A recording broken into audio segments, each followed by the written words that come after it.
Shepard from Social Dissonance and TeamworkCast.com. Just here to give you yet another daily dose of more Monster Hunter Tri Ultimate Demo demonstrations. This time with a fan favorite, the longsword.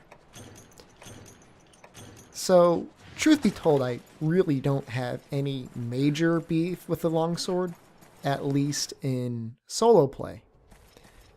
My biggest grievance around the longsword was it was originally a Japanese video of 4 hunters all gathered around a Barioth. And in this video, they had all somehow charged up their Spirit Slash, which in Tri, doing the Spirit combo didn't take up any of the Spirit gauge, and it was just the 4 of them constantly Spirit spamming over and over and over again. Like, those that weren't actually doing the Spirit combo were getting tripped non-stop. And so it was a sort of scenario where, unless you were one of the guys comboing, you couldn't even get anything done. I don't know why it's so funny, but it really is. But the problem is that, at least in terms of what a random player might be doing in Tri Online, they would find themselves constantly trying to do the Spirit combo because, of course, you do extra damage.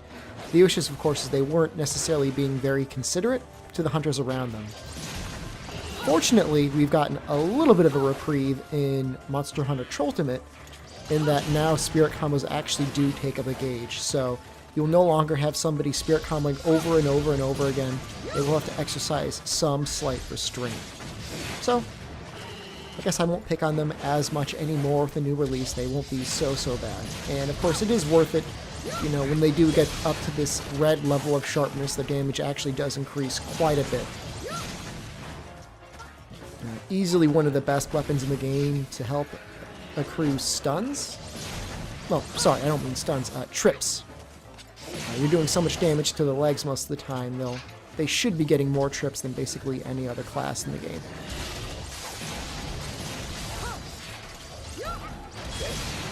Now, what's essential to the longsword now is you'll notice that the gauge around the spirit, the aura around the spirit gauge slowly depletes after you've accrued each different level of the spirit combo. The only way to start refilling that again is basically to hit with the final hit in the spirit combo.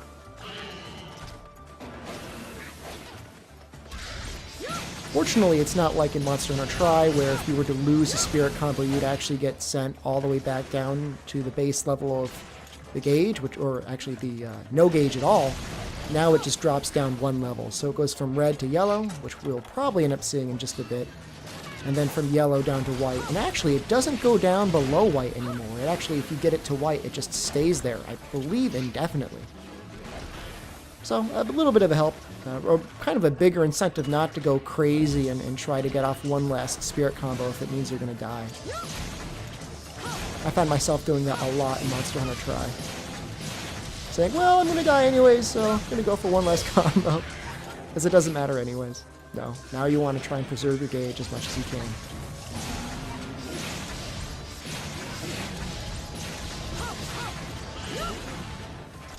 So I kind of got a little too aggressive with my spirit combos there. I didn't have enough gauge in order to get there. It's actually probably kind of recommended for the most part to make sure that the actual gauge itself is filled up and blinking white. When it's doing that, then it won't actually decrease on your bid combo like it did for me. Of course, these little moments here where he's tripped is really what longsword users live for.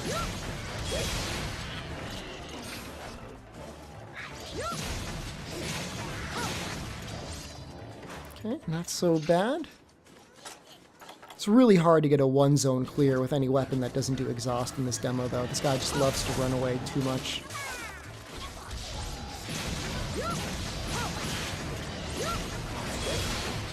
And that was a very close call. Just nearly got hit by that. That's the cool part, though. If you're like really good at figuring out the distance and timing of the Spirit Slashes, you could actually use that to evade attacks. It doesn't have any actual invincibility frames like an actual roll, and neither does the Fade Slash there. But, I don't know. for most people, they're better off trying to reposition themselves not to get hit in the first place, rather than trying to figure out, you know, whether they're actually going to be able to roll through the attack or not. And this will be it. This is GG Lagombi. So I was hoping to be a longsword